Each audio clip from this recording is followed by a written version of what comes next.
Now, our next guests will be talking about Georgia's sweetheart, rugby. Daci. Well, the first one of them, thank you. He came all the way from London.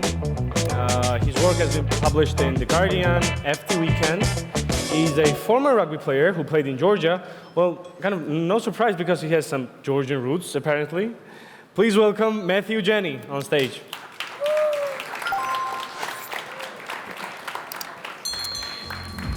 Yeah, a bit late with the music. Hi.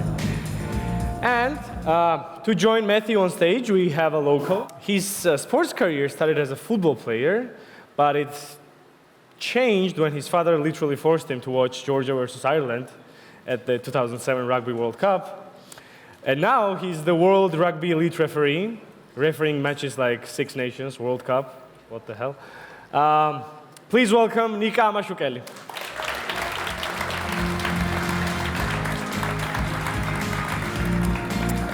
Good luck. Good luck. The floor is yours. Everyone hear me? 1, 2, 1, 2. Yeah? As you normally check before a game, do you hear my sound? Because it's about 80,000 people in the stands going to collapse at you as a referee, so we are normally checking sound very briefly. Yeah, so you're used to this. Well, Gamar Joba. Hi everyone, it's a real pleasure to be here in conversation with Nika, who I'm sure all of you recognize as Georgia's most famous referee, who over the last few years has really shot to referee stardom, being one of the youngest referees to referee at the Rugby World Cup just this last year. And last month, refereed the England-Ireland game in the Six Nations, which I think was just one of the most historic, exciting games that I've ever watched. So we're really, really excited to hear all your insights, actually about life kind of off the pitch, and what goes into being a referee, which is a perspective that we don't always hear. But you also might be wondering who I am and what I'm doing on this stage. And I probably don't sound or look like your typical Georgian rugby player. So this festival is all about stories and how stories intersect with sports and where sports can take people. So I'm going to start with a little story about myself. So as you heard, I grew up in London, in the UK, and growing up, I dreamed of playing rugby for England, and I supported England, and that was very much my identity. But I was told that I had this grandfather, my dad's dad, from somewhere in the Soviet Union. He had died when my dad was a boy, and then my dad died when I was a boy. So he remained this really elusive, mysterious kind of character. One uncle said, oh, he was from Russia. Another said he was from Georgia. Turkey was mentioned, Iran. It was very broad and very kind of vague. But I had this real kind of fascination with who this person might be. So fast forward a few years, and I'm playing rugby at Oxford University, and the Russian national team came to play us. And this didn't always happen, but I played quite well that game. And the coaches, after the game, I told them this kind of story, that I maybe had some ancestry from the Soviet Union. And they were like, great, well, come and play for us, and we'll help you with your eligibility, and we'll prove, we'll uncover your story. So I was like, okay, I'll look into this. And as I was doing so, discovered this fascinating story about my grandfather. Turned out my grandfather was not from Russia. He was born in Tbilisi in 1912. My surname is Janney, but Janney was Janashvili, which I think, as you probably know, a traditional kind of Jewish Georgian name, definitely not a Russian name. And he fled during the Bolshevik Revolution, grew up in Turkey, and ended up in the UK in the 30s. So this was an amazing discovery, and I found pictures of my ancestors in chokha and traditional Georgian dress, and it really kind of confirmed that my grandfather was from Georgia. So I had a slightly difficult conversation to have with the Russian Rugby Union, which I was very happy to have because Georgia, as we all know, are way better at rugby than Russia. And that's not bias, that's statistics, that's statistics. The numbers don't lie. So I call them up. And I go, so, a little bit awkward. I'm not Russian. My grandfather was actually Georgian. And they go, don't worry about it. You're at Oxford, right? Can't you get a historian to write a document saying that a Georgian born in 1912 would have felt Russian? And I'm sure I don't need to tell you all in this room what a rewriting of history that is. So obviously I reject their kind offer, and very soon after get in touch with Georgia and the Rugby Union. A few months later, I finished my finals at Oxford, and the very next day, I fly to Georgia.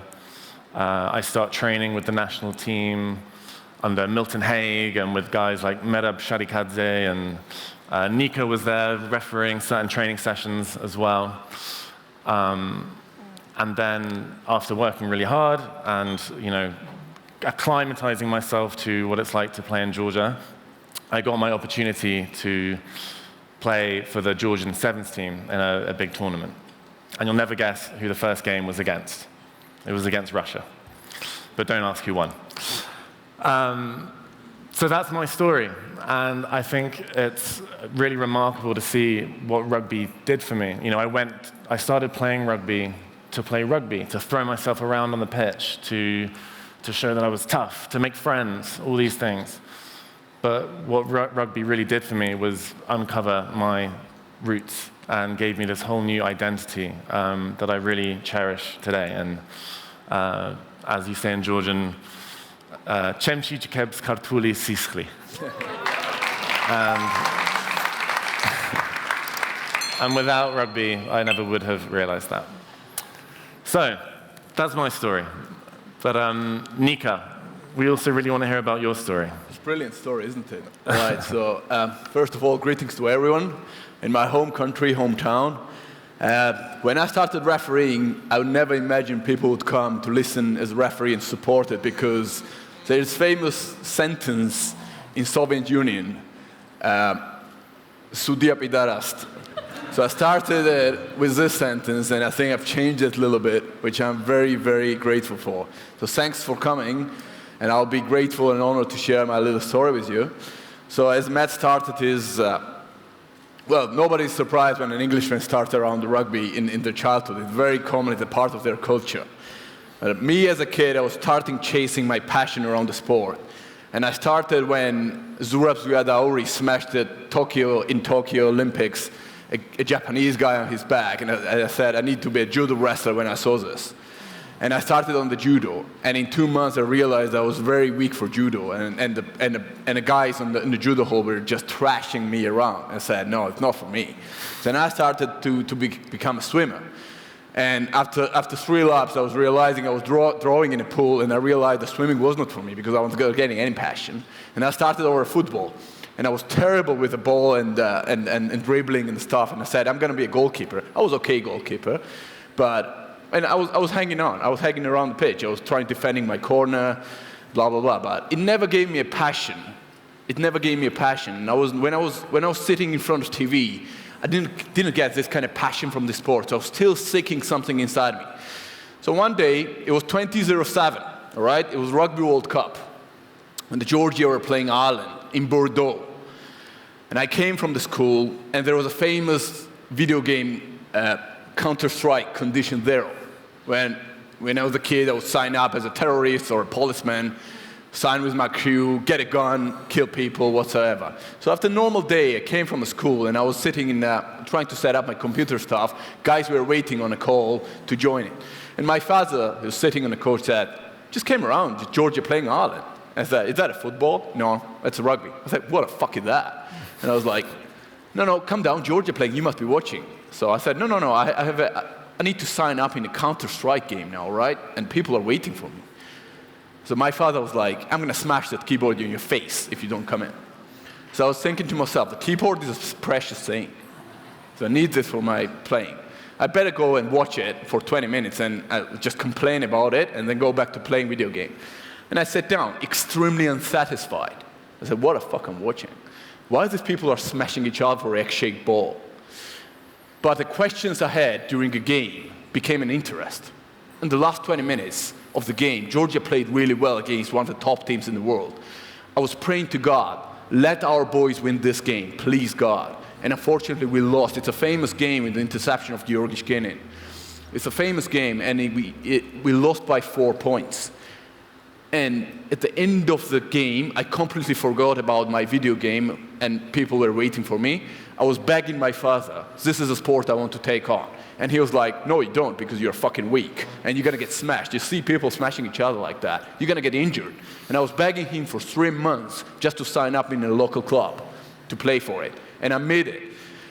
And that's how I got into rugby, right? So long story short now, that game, Georgia-Ireland, was played in Bordeaux and was refereed by an Englishman, Wayne Barnes, who's a famous rugby referee. He was 28 years old, having his World Cup debut, first game, and after 16 years after that game, I was refereeing my first ever Rugby World Cup game in Bordeaux. Ireland was involved. I was 28 years old, and Wayne Barnes was running touch to me. So Wayne Barnes was my assistant referee that game, and before we departed to a stadium, he came and said, Nika, can we take a picture? Because it's quite an iconic story, so I want to emphasize the story on my social media. And I was like, Wayne, if you want to take a picture and post on social media, you have to give me $100 for that. And he was like, joke. But anyway, he did it, and it had an amazing shout in the social media. It's like nothing like people were like reaction, all right, what's special in that? You got a call, you referee a game. But it's such an iconic story for me because we ended up in the same circumstances like 16 years after, you know? So refereeing is a tough job. It's a bloody tough job, and it's underestimated. It's like the people's perception about referees, and you are all the fans of the sport. You like judo, you like football, you like basketball, you're rugby. But if I ask you a question, how many times you have sworn at referee? Everybody gonna put up hand. Yeah, I did it. I did it myself. When Georgia plays, I swear at the ref. I become bloody lunatic about referees. But that's the nature. That's what makes it exciting. That's what makes it bloody hard. But people need to understand that referees are not there to show up at the pitch, to ruin somebody's afternoon. They put a lot of commitment. They put a lot of training, a lot of knowledge about team tactics. And they put a lot of time out of their families flying every weekend. So it's a bloody hard job. So I want to emphasize that what makes it exciting. But once I blow a penalty in favor of that team, the supporters of that team are not happy. And if I blow the penalty for that team, they are not happy. And everything then becomes on the social media. So here you go. Yeah, I think it's one of the hardest jobs out there for sure. But let's kind of come back to, so after that game, Georgia and Ireland, you went into playing rugby, and I presume you don't dream of becoming a referee, right? So perhaps you can tell us about your transition from becoming a player, representing Georgia, and then becoming a referee, and what was that transition like, going from a player to a referee? Well, if you ask any referee now, the typical story you will get is, oh, I was injured, and I just started to read a law book, and I decided to become it's interesting, and as a referee. So same story with me. I got injured in my lifetime a couple of times, and I had 5 head concussions. Head concussions are tough. You're feeling dizzy.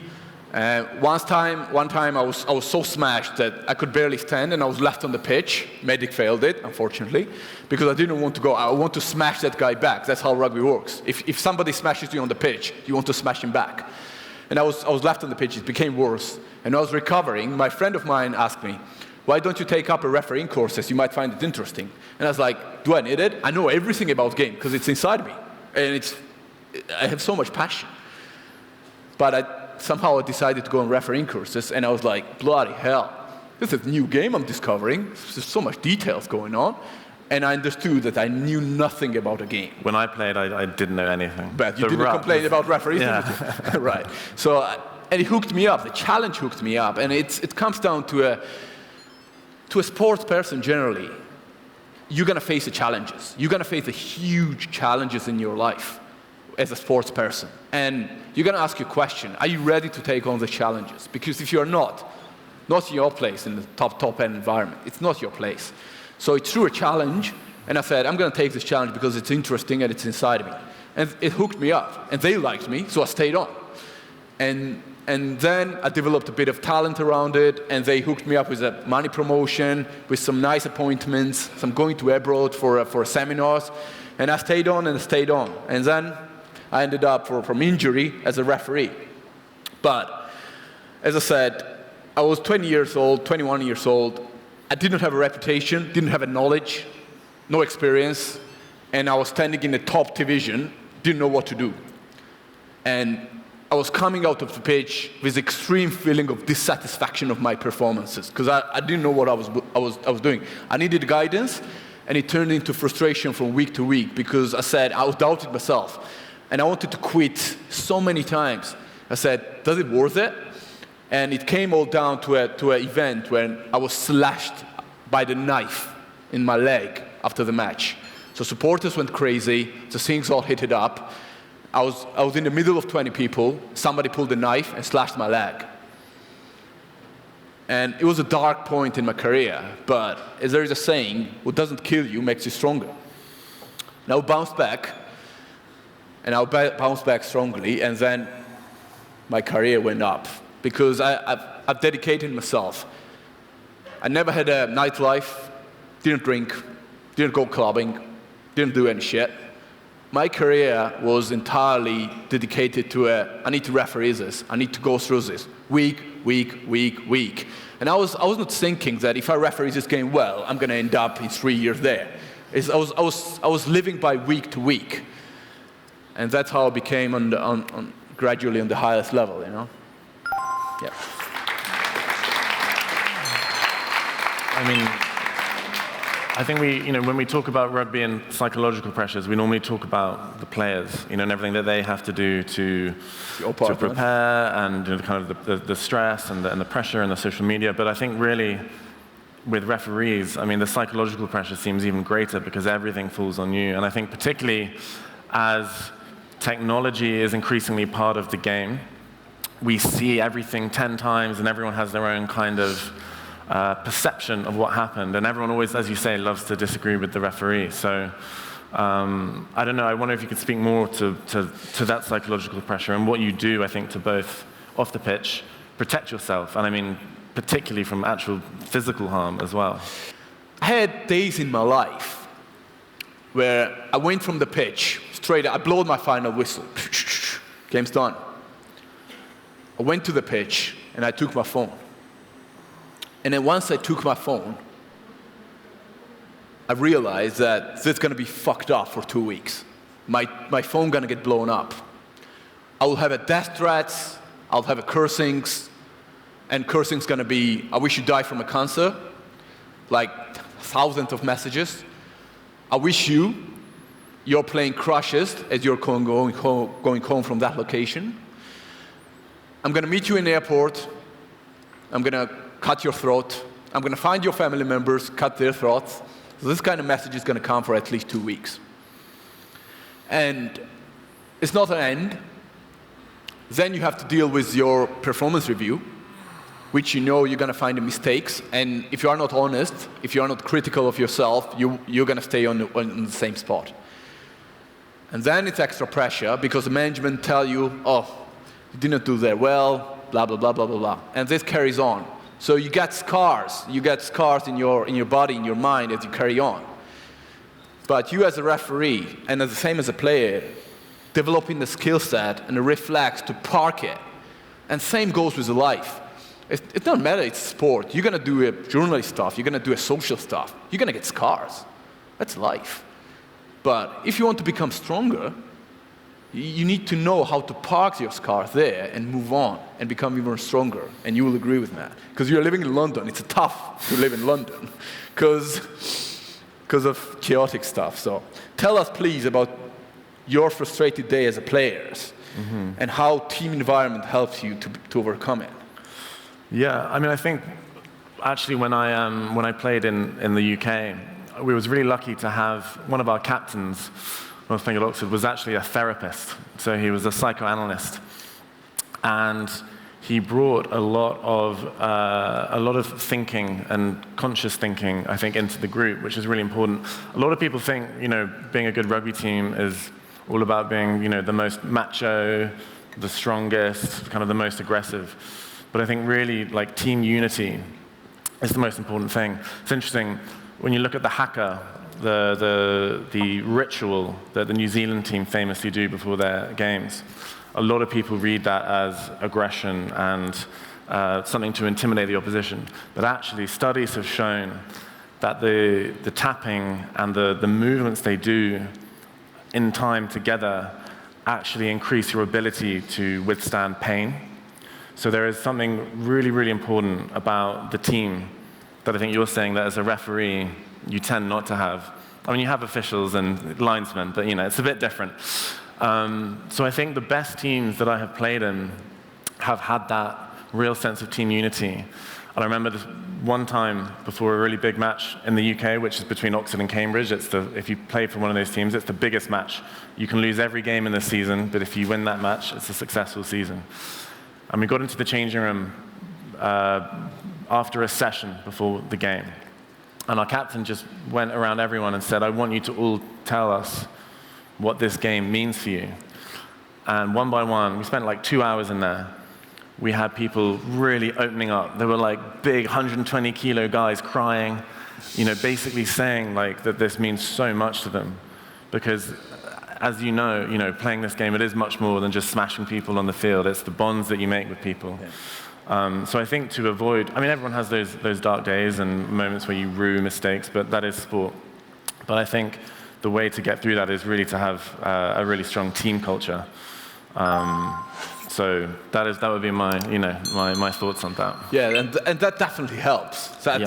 And that's the difference, I found it. Well, there's a lot of pressure on the players when there is a big game. But the players are like a team, and they support each other. Like, you have a captain who's going to come and hug you and say, mate, I believe in you. Whereas our week, and I'm going to go back like 3 weeks ago, I had England playing Ireland on the Six Nations. And whoever doesn't know, there is a World Cup, which is completely different level of scrutiny. It's unbelievable.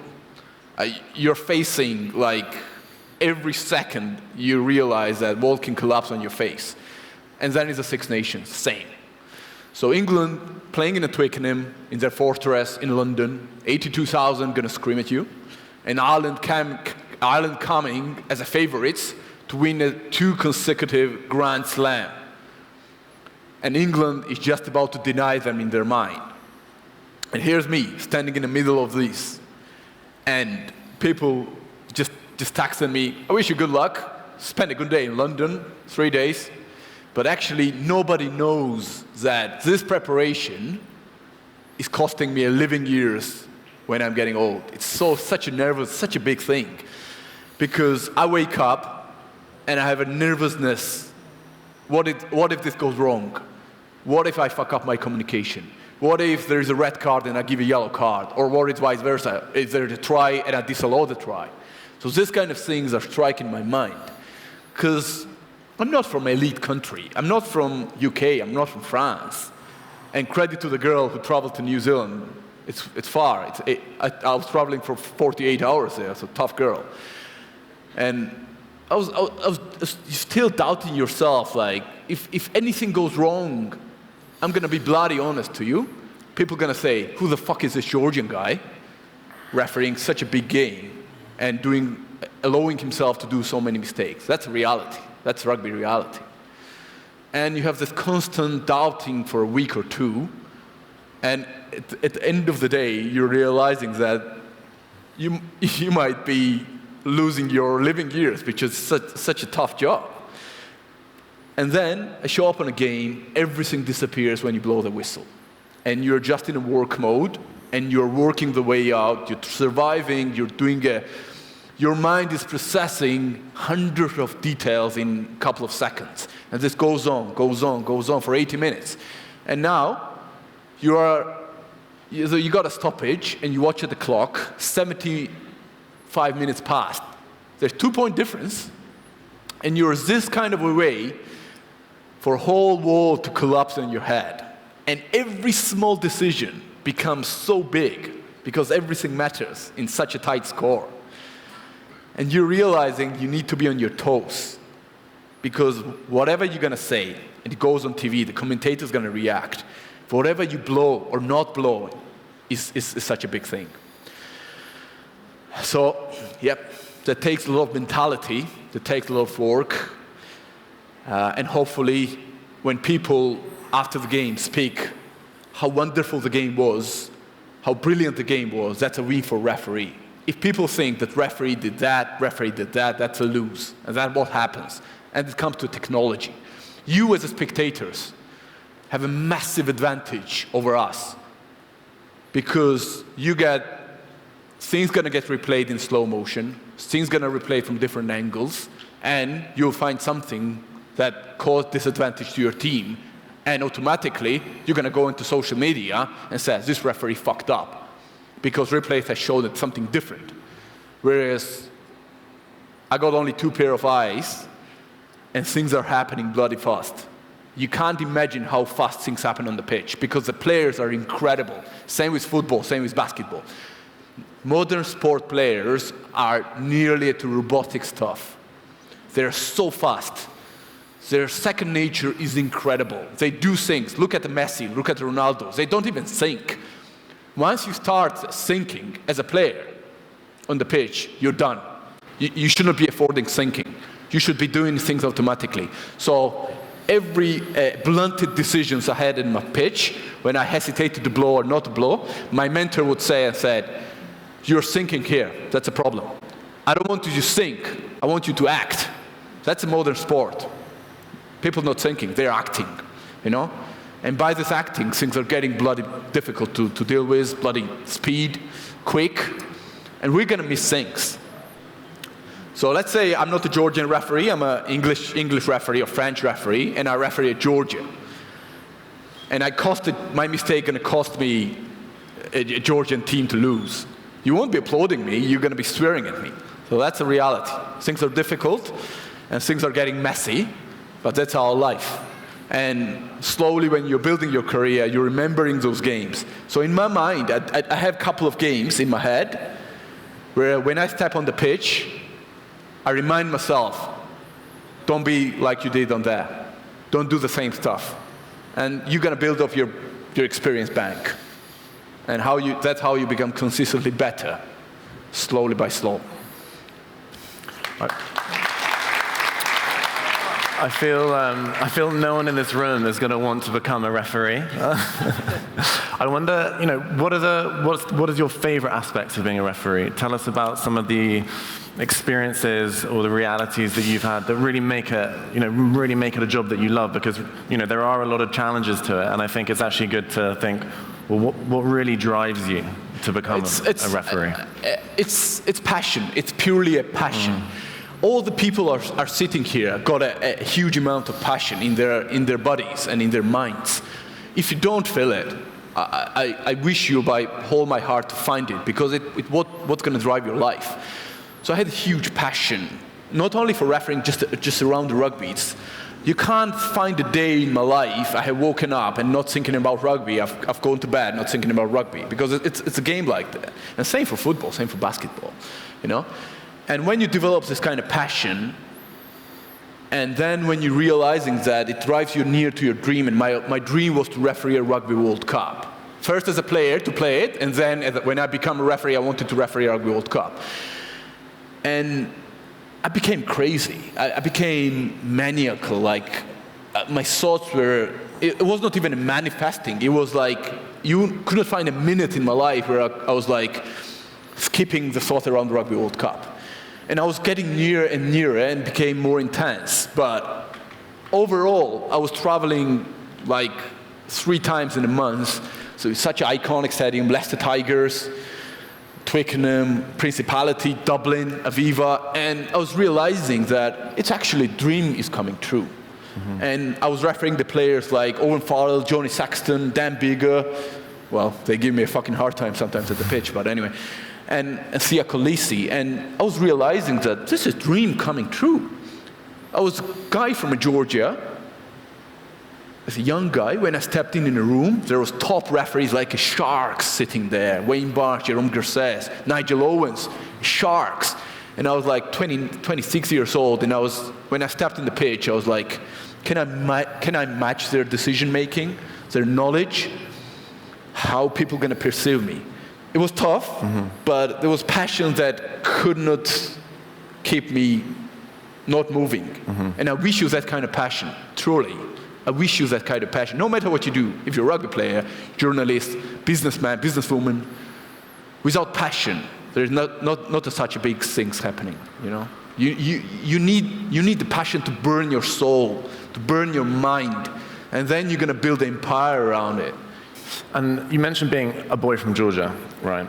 And Georgia, I guess as a rugby nation, is known for having big scrum, really powerful. They're also sometimes known for not being the most disciplined of players. And I just wondered, how being from Georgia and becoming a referee, has that maybe changed your approach to refereeing the game? Do you notice differences in how you read the game compared to referees from the UK or the Southern Hemisphere? What are some of those differences, and how, as a refereeing kind of board, do you get on the same page? The problem with today rugby is cultural differences between North and South. So it's between Northern Hemisphere against Southern Hemisphere around the mindset. So games are different. In North, we got brutal games, more physical, more intense, where in South, it's more a leeway, a speed, a space. So once this kind of cultural things collide, there are different interpretations. And that will frustrate the players, frustrate the fans, because referees from North perceive different things, referees from South perceive different things. And when we are in the same environment in the World Rugby, they just beg us just to put aside your home country jersey and put a World Rugby jersey on it. And that's the difficulties, because rugby is a very complicated sport. Rugby is a bloody hard sport to understand. But once you start understanding it, it becomes beautiful.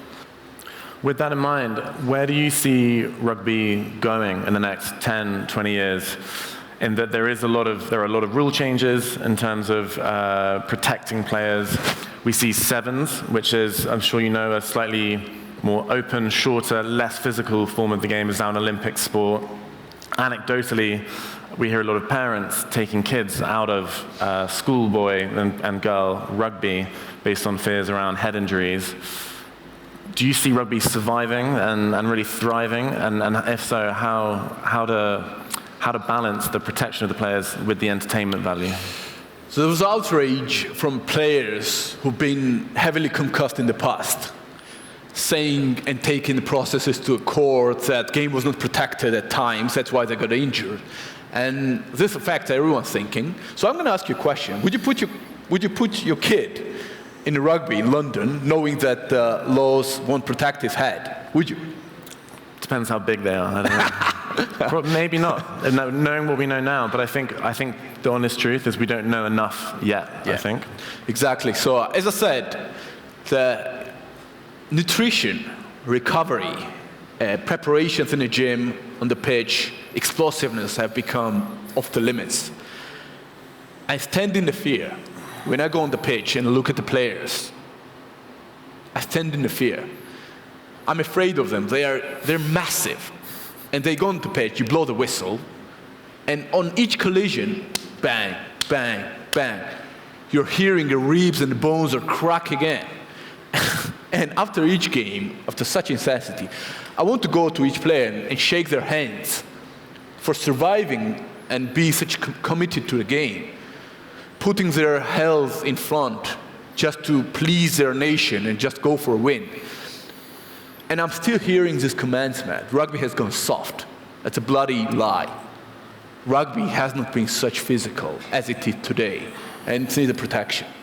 Players do need protection because some collisions are incredibly brutal. and there are referees who are going to enforce the protection, and that's us. So I'm gonna put you this way.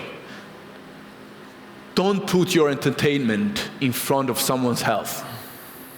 That's a statement for that. There are going to be changes, and there are always going to get changes because rugby is still a relatively new sport in the world that became a professional, like 25 years ago. And still the changes are coming each year, and we can't escape it. But to go back to refereeing realities, referees are not there to make a change. Referees are there to enforce a change on the pitch, and when all the dissatisfaction is going to come at ref. But we are there just to enforce a change. There are other minds and other brains who are changing the narrative around the sport, and we are just enforcing on the pitch, you know. But I do see the rugby going to get changed. I do see the safety going to get more urgent. The scrummaging going to get more urgent. The scrummaging going to change, unfortunately for us, the Georgians, because we love to scrum. And our scrum used to be one of the best in the world, and it's still one of the best in the world, but it will get changed. It won't be a pushing contest. It'll be more ball in, ball out, create more space. But the game is evolving, the game is changing, and we have to adapt it. If we want to become a tier 1 nation, we have to adapt it. And we will become a tier 1 nation, because we strive for excellence. Definitely. In a minute, we're going to come to some audience questions, by the way, so do just start to have a think about something you might want to ask Nika. But also, we were just talking about player protection, and there is also referee protection as well. And I think this conversation comes at a time where last week was the first time someone has been convicted of abuse against a referee from online, which I think is a really, really huge, significant, and important step. And I just wonder what you think that means and what more can be done, I think, to protect referees from, letting rugby and the relationship with the referee become like it is in football. And we've seen so many ugly scenes of abuse against referees. So I just wonder what your thoughts on that were. Well, that's a very interesting case to me. At this moment, it's a brilliant example. I hope it's going to set an example that someone being caught, like, within the frame of laws that abused the ref, there was death threats, and he's been caught. It's going to set a brilliant example, I think, but it's a drop in the ocean. Yeah. You know what I mean? But it's still a brilliant example. I'm going to give you data after the World Cup. The Rugby World Cup 2023 in France, there were 12 referees who did it across 48 games, 12 referees. It's an unimaginable workload. I was living in a train station in France. I'm not complaining, but it was an unimaginable workload for 2 months. And people were texting me, it's good to be a tourist in France. I'm fucking not. I'm living in a train station from game to game. So at the end of the tournament, right, data was published of online abuse, like from trolls, from active accounts, from pundits, from media stuff. And there was data who got the most abuse. You got All Blacks, Springboks, individuals, blah, blah, blah. On the first place was one individual guy, which is incredible. One individual guy, comparing there were the teams involved. It was the final referee, Wayne Barnes. Out of whole abuse that was thrown at the referee, like generally on the Rugby World Cup, this guy got 36% of whole 100% abuse. And then there was a second team, England national team, and Springboks and All Blacks, blah, blah, blah. One guy just got the whole of 36% of abuse. Can you imagine how much is that? Can you imagine so many people threatening your child, your house, to burn your house, to cut throat your child? And then sometimes you ask a question, does it worth it? Or how things going to get implemented in the future to protect it? And I think it's going to get implemented. I think the people who spread abuse on the social media in future going to get automatically blocked or prosecuted whatsoever. It's been started. It's brilliant. It's brilliant. So I'm going to ask you a question, Matt. And you need to be honest in this. What you've done the most when you thought the referee killed your game or your team's game towards the referee? The worst thing I've ever done. Can't say here live. No, I mean, I personally, nothing beyond, nothing too dramatic. But I think what you're talking about, I've seen it, and I've seen players be physical. I've seen players be, verbally abusive, and I think just that stat you just talked about, I think, is shocking. And I think clearly a lot needs to happen so that you don't become Wayne Barnes, your idol, and win that trophy that no one wants, to be the object of abuse. Well, he refereed the 5 World Cups. I don't mind doing that. Yeah, so maybe. Look, risk reward. But at the end of the day, rugby is a player's game, not a referee's game. Players are superstars. Referees are just there to make a job. Referees are not a superstar. So his job is not people tap on your back and say, "Oh, you did well, you did brilliant." If you don't speak after my game, that's a win for me. So rugby is players' game. Referees are not meant to be superstars. I promise you. We're just there to quietly sneak after the pitch. So going back to the player stuff, I have a question that I'm genuinely interested into. You played rugby in UK, you played rugby in Georgia. So tell us a comparison about the cultural stuff in UK and how you found the transition in Georgian rugby. Yeah, I mean, I think the transition to Georgia I was so amazed by how welcoming and how hospitable my Georgian teammates were. And I'm sure everyone in this room knows that being hospitable, welcoming guests, treating guests as gifts from God is all part of the Georgian culture. So I think that team dynamic from the start was way more apparent. And I was in a team with Georgian guys, some of whom didn't speak any English. And so we were communicating in this very simple way, but it showed how much you can communicate by just using a few words or gestures. And I remember one of the first evenings I was taken out by these 2 guys from my team who really didn't speak much English, but we went for khinkali because they were like, this is how you become Georgian. And we get to the restaurant, and bearing in mind we're going to be playing a game in a few days, so I'm like, khinkali is not the most nutritious thing to eat. And I figured we'd get like 10 between us 3. They ordered 50 khinkali, and I managed about 10, and I was like, I'm going to have to retire from rugby because this is insane. And they both had 20 khinkali. So, I mean, for me, it was just such a special thing to be playing rugby whilst also exploring this part of my story. But I think just to talk about some differences, I think, we sometimes don't realize that playing rugby for Georgia, it comes with these challenges outside of the game. We've had players that I was playing who were selected for the team and then couldn't get a visa to go abroad. And this is just something that from the UK is something that I'd never experienced. So, and talking about the kind of abuse that you've had and everything. It is a tough place to play rugby as well, Georgia, because, as you say, rugby is treni tamashia, right? Rugby is our game. People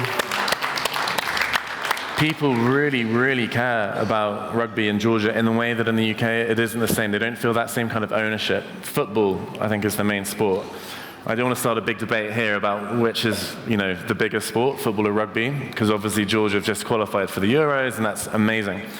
But if you go to the stadium when Georgia play like Russia in their Six Nations, the stadium is absolutely packed. It's like you can feel the Tbilisi like rumbling. So I think that kind of pressure is greater here in Georgia just because there is such a sense of ownership about the game and such support. When I went to see Georgia play Wales in Cardiff, I was obviously sitting in the Georgian stand, but to say I was sitting is a complete lie. I was standing because you can't sit down the whole game. Like most Welsh people, they sit and they clap and they stand up when something exciting goes. Georgians are stood up for the entire game. Blocking someone's view. Blocking, screaming, the flags are everywhere. You're not even really watching the game. So it was a totally amazing experience. There was such an aliveness about the game here, such a sense of ownership. So yeah, it was really something. Yeah, that's incredible when you speak that, and that's what I found as well. when I was rising through the ranks and I was getting bigger games and I was appointed on World Cup, the amount of warmth and support people showed towards this profession was incredible. I never imagined in my life, never dreamed of it, that people would say, good luck to be a referee. Because refereeing is such a hated profession. And unfortunately, it came through the mentality of the older generation, where, as I said, it's the phrase in the beginning, referee is not a good person, right? And it came down from a mentality of the Soviet Union that people remember this referee would sell a game for $200. And the old generation had that in mind. And as I was becoming more and more demanding referee, I was thinking to myself, there's definitely a huge passion in Georgia about this. Now, what I can do, I can change a mindset around refereeing. Because everybody admired the players. When the Georgians are winning against Russia, against Italy, against Wales, now we can tell that, everybody loves them. So now we need to keep up refereeing, we need to keep up the sevens, we need to keep up women rugby, just to push on all sides to become a tier 1 nations. We need to push. It's not only a national team. We need to be richer. We need to have a good structure. We need to have good logistics. We need to be rich around the sport. Our mindset needs to be rich around the sport. So this kind of sporting events, sporting forums are essential, because now you're going to know what the Six Nations is. You're going to know that if England going to come in Georgia to play Georgia, you'll be ready to pay 150 laris to attend the match. Whereas a couple of years ago you won't. And that's incredible. That's what these sporting forums are for, to raise the awareness about the top sport. And we need to push on all fronts. We need to be good in 15s, 7s, women, refereeing. So that's what I realized, that if I push refereeing stuff on my behalf, people gonna, when I show up on a Six Nations game, people gonna Google my name, and they're gonna Google my country, where I'm coming from, you know? And that's a different awareness about Georgia. Different connection, different read of Georgian rugby. Because we're not only good in scrummaging or smashing people on the pitch, we are also good at reading a game. And refereeing is about reading the game, you know?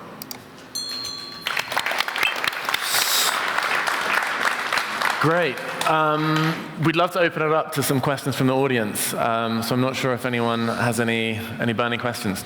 Great, we've got one down here and then one over there. Okay, if our mutual friend Nika didn't lie to me, you trained and worked with Nigel Owens, considered to be one of the greatest referees, if not the greatest referee in the history of this sport. So can you please elaborate your experience and your emotions of meeting him for the very first time? Right, that's a good question. He didn't lie. Thank you. All right, so I was 25 years old, and I was just taking my baby steps into top-level rugby. So our manager, World Rugby manager, Georges Hughes, who is a passionate French guy and a passionate athlete, everything. If I see a passionate person, that's a win in every environment, right? So he liked me. He thought I had the potential as a referee. And they observe so many things. They observe your visual, your demeanor, your character, your presence. There are a lot of things that referees are examined for. And he invited me in Paris for a camp for European professional club rugby. Same in football, Champions League, UEFA, same, rugby has the same, Champions League and Challenge Cup. So he said, we want you to get into a Challenge Cup, which is a fucking jungle. If you referee a French team against an English team, you have to survive it. So I was invited in the camp in Paris, and I stepped in the camp. And I stepped in the room with Nigel Owens was there, Wayne Barnes, Jérôme Garcès, Romain Pouat, all the big names, and I was 25 years old, kid. Didn't know about the game, I was just fresh one, right? And I was, oh my God. I'll be careful. If I say hello, I need to be careful because it might sound not correct. That's how much I was doubting myself. But they were very welcoming because they know the environment. They know how tough it is for new guys to come in. And that's where referees cover each other. Because when I'm in top in the group and seeing somebody new is coming, I know he's lost a little bit. And he will have a tough time because he needs to go out and prove some lot of things. They were welcoming to me. I'll be honest, as I said, I was a kid from Georgia, and people were like, who's that Georgian guy? But anyway, we had some physical testings, we had law testings, and my advantage was that I was young and they were not. And I was like, on every testing, I was almost number one. And Nigel Owens, he was in the same group as I was, and he was way, way behind me, and I was like sprinting like a horse. And that's how people noticed me. So this guy is actually, he's physically well prepared. I took a first place in the law quiz, because I knew the law book from inside outside. The rugby law book is like just a normal law book that is this kind of. And that's how then people notice you. But what helps you the most are your performances, and you can't escape that. Once you are on the bigger stage, let's say Tier 1, playing Tier 1, and you perform well, then people are going to shake your hand. But this shake in your hand is going to be different. You're going to feel that people actually respect you for the deeds you did on the pitch, for the mental stuff you endured. And I had that kind of games in my life. The toughest one I recall to endure was South Africa, Wales in July, where I could not take my phone like for 2 weeks because there's negative mainstream going about me on each website, from Wales, from different independent social media. But this kind of things build your relationship. And once you are a boy from Georgia who is actually hasn't proven anything, and you're like outsider, after a couple of years, with games you committed, with things you did off the pitch, formed a bond relationships with people, you're realizing that you're kind of equal to those guys. And now, after the World Cup, it's no more, oh, he's Wayne Barnes, I'm Nika, I'm from Georgia. No, we are friends, and that's it. Hello. No, firstly, I want to thank you for this amazing conversation. It was truly a joy for all of our sport enjoyers. I have a question for Nika. So you mentioned that you're from a third world country, and we all know that. But I want to know, was it like a struggle because you don't have any privileges from here, you have to work more? Or was it like a blessing because you are more motivated, you have to work hard, you have to make your dreams come true? So what is like that? That's a good question, and it has both sides, and I'm going to try to explain as fast as I can. The first, I'll be bloody honest to you.